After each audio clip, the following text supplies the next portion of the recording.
कथा। श्री कृष्ण ने उद्धव को तितिक्षु ब्राह्मण की कथा सुनाई। जय श्री राम। तो मैं नीतू पांडे यूट्यूब चैनल पर सबका स्वागत करते हैं। इस कथा का वर्णन श्रीमद् भागवत में मिलता है।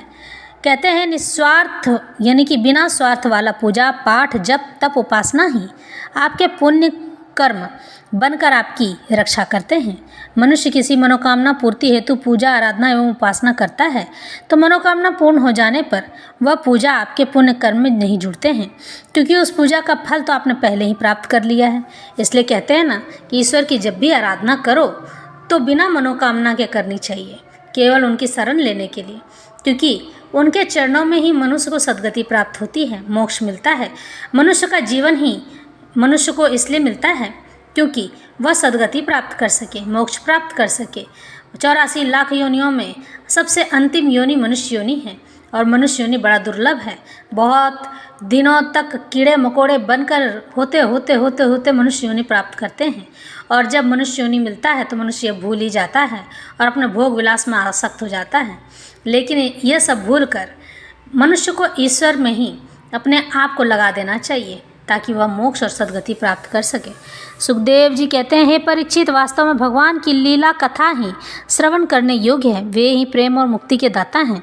जब उनके परम प्रेमी भक्त उद्धव जी ने इस प्रकार प्रार्थना की तब यदुवंश विभूषण भगवान ने उनके प्रश्न की प्रशंसा करके उनसे इस प्रकार कहा। भगवान कृष्ण ने कहा, देव गुरु बृहस्पति के शिष्य उद्धव जी, इस संसार में प्रायः ऐसे संत पुरुष नहीं मिलते हैं जो दुर्जनों की कटु वाणी से बिंधे हुए अपने हृदय को संभाल सके। मनुष्य का हृदय मर्म भेदी बाणों से बिंधने पर भी, यानी कि कोई मनुष्य उसे कड़वी शब्द कह दे, जितना तीर का घाव उसे नहीं पीड़ा पहुंचाता है, दर्द नहीं पहुंचाता है, उतना तो उसके बोले हुए शब्द, मनुष्य के बोले हुए कड़वे शब्द उसके हृदय को छेद कर देते हैं। और यह घाव जीवन भर कभी नहीं भरता है, क्योंकि जब कभी भी उसे उसकी याद आएगी तो उसके बोले हुए कड़वे शब्द जरूर याद आएंगे।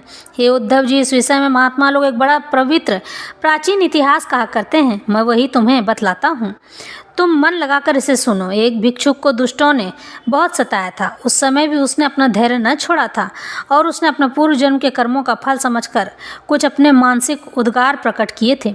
उन्हीं का इस इतिहास में वर्णन है। प्राचीन समय की बात है। उज्जैन में एक ब्राह्मण रहा करता था। उसने खेती व्यापार आदि करके बहुत सी धन संपत्ति इकट्ठी कर ली थी।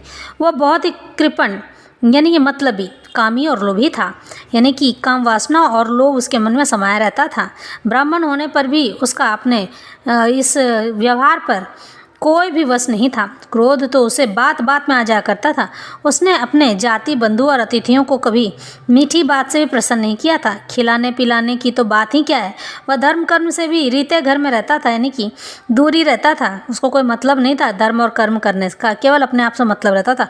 और स्वयं भी अपनी धन संपत्ति के द्वारा समय पर अपने शरीर को भी सुखी नहीं करता था।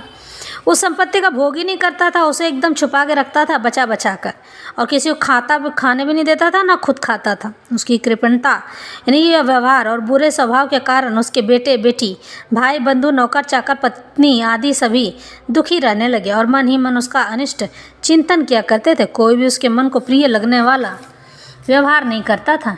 वह लोक परलोक दोनों में ही गिर गया, बस यक्षों के समान धन की रखवाली करता रहता था।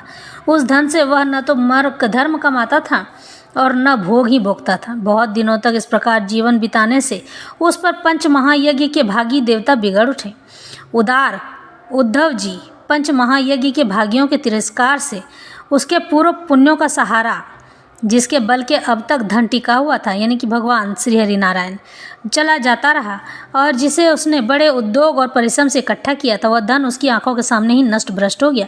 उस नीच ब्राह्मण का कुछ धन तो उसके कुटुंबियों ने ही छीन लिया, कुछ चोर चुरा ले गए, कुछ आग लग जाने पर हुआ, आदि दैवी कोप से नष्ट हो गया। कुछ समय के जाने के बाद फेर से मारा गया। कुछ साधारण मनुष्यों ने ले लिया और बचा खुचा कुछ और दंड के रूप में शासकों ने भी हड़प लिया। उद्धव जी इस प्रकार उसकी सारी संपत्ति जाती रही, न तो उसने धर्म ही कमाया और न भोग ही भोगे। इधर उसके सगे संबंधियों ने भी उसकी ओर से मुंह फेर लिया। अब उसे बड़ी भयानक चिंता ने घेर लिया। धन के नाश ने उसके हृदय में बड़ी जलन हुई। उसका मन खेद से भर गया, आंसुओं के कारण गला रूंध गया।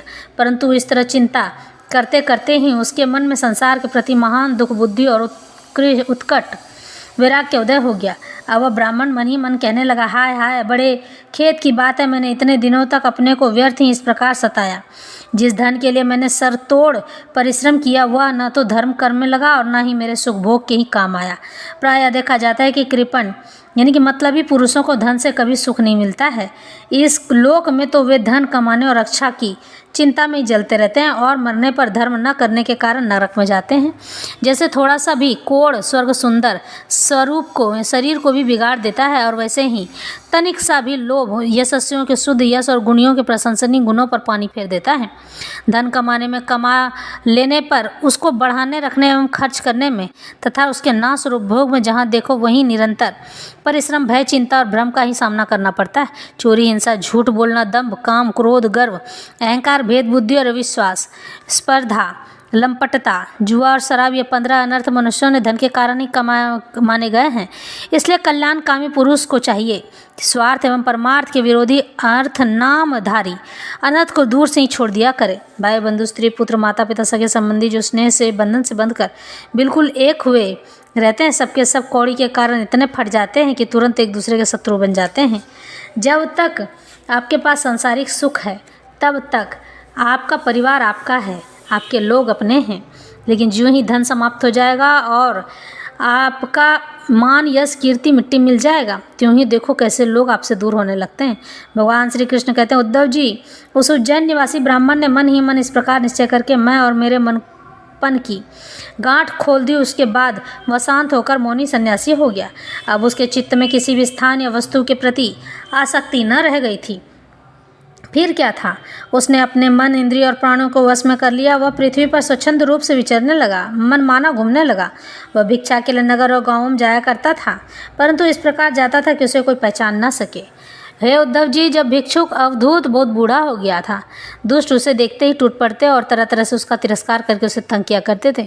कोई उसका दंड छीन लेता तो कोई भिक्षा पात्र ही झटक देता था, कोई कमंडलू उठा लेता तो कोई आसन, रुद्राक्ष माला और कंथा ही लेकर भाग जाता था, यानी कि उसके कंठी माला ही लेकर भाग जाता था। कोई तो उसकी लंगोटी और वस्त्र ही इधर उधर का डाल देते थे। कोई कोई वह वस्तुएं देकर और कोई दिखला कर फिर छीन लेते। जब वह अवधूत मधुकरी मांग कर लाता तो वह बाहर नदी तट पर भोजन करने बैठता, तो पापी लोग कभी उसके सिर पर मूत देते, कभी थूक देते। वे लोग उस मौनी अवधूत को तरह तरह से बोलने के लिए विवश करते और जब वह इस पर भी न बोलता तो उसे पीटते। कोई उसे चोर कहकर डांटने पर झपटने लगता, कोई कहता इसे बांध लो और फिर उसे रस्सी से बांधने लगते।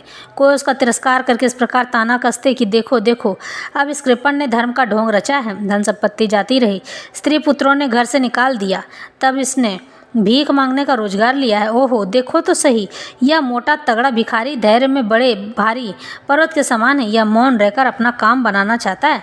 सचमुच यह बगले से भी बढ़कर ढोंगी और दृढ़ निश्चयी है।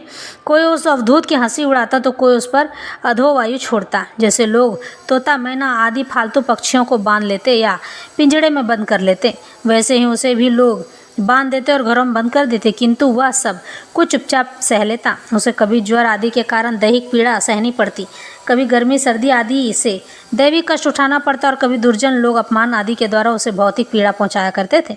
लेकिन भिक्षुक के मन में से कोई विकार न हुआ। वह समझता था कि यह सब मेरे पूर्वजन्म के कर्मों का फल है और मुझे इसे अवश्य भोगना पड़ेगा। तब यद्यपि नीच मनुष्य तरह तरह की तिरस्कार करके ही उसके धर्म से गिराने की चेष्टा किया करते थे, फिर भी वह बड़ी दृढ़ता से अपने मन में स्थिर, धर्म में स्थिर रहता था और सात्विक धैर्य का आश्रय लेकर कभी कभी ऐसी उद्गार प्रकट किया करता था। हे ब्राह्मण कहता, मेरे सुख अथवा दुख का कारण न ये मनुष्य है, न देवता, न आत्मा है और न ग्रह, कर्म एवं काल आदि ही हैं। श्रुतियाँ और महात्मा जन मन को इस परम कारण बताते हैं और मन ही इस सारे संसार चक्र को चला रहा है। सचमुच यह मन बहुत बलवान है। इसी ने विषयों, उनके कारण, गुणों और उनके संबंध में अनेक प्रकार की राजस तामस अनेकों प्रकार के कर्म किए हैं। मतलब मैंने जो गलत किया है, मैंने जो गलत व्यवहार किया है, गलत धर्म का पालन नहीं किया है, तभी तो मुझे यह सब सुनने को मिल रहा है। और अगर मैं अच्छा कर्म किया होता तो मुझे यह सब सुनने को न मिलता। तब भगवान श्री कृष्ण उद्धव को समझाते हैं। श्री कृष्ण कहते हैं, उद्धव जी, इस ब्राह्मण का धन क्या नष्ट हुआ? उसका सारा क्लेश ही दूर हो गया। अब वह संसार से विरक्त हो गया था और संन्यास लेकर पृथ्वी में स्वच्छंद विचर कर रहा था। यद्यपि दुष्टों ने उसे बहुत सताया, फिर भी वह अपने धर्म में अटल रहा, तनिक भी विचलित न हुआ। उस समय वह मौनी अवधूत मन ही मन इस प्रकार गीत गाया करता था, उद्धव जी, इस संसार में मनुष्य को कोई दूसरा सुख या दुख नहीं देता है, यह तो उसके चित्त यानी इसके मन का भ्रम मात्र है। यह सारा संसार और इसके भीतर मित्र, उदासीन और शत्रु के भेद अज्ञान कल्पित हैं। इसलिए प्यारे उद्धव, अपनी वृत्तियों को मुझे तन्मय कर दो और इस प्रकार अपनी सारी शक्ति लगाकर मन को वश में कर लो और फिर मुझ में ही नित्य युक्त होकर स्थित हो जाओ। बस सारे योग साधन का इतना ही सार संग्रह है। यह भिक्षु का गीत क्या है? हे मूर्तिमान, ब्रह्मज्ञान निष्ठा ही है जो पुरुष एकाग्र चित्र से एक होकर इसे सुनता सुनाता है, धारण करता है। वह कभी दुख दुखादि द्वंद्वों के वश में नहीं होता है। उनके बीच में वह सिंह के समान दहाड़ता रहता है। इस तरह से ये कथा संपन्न होती है।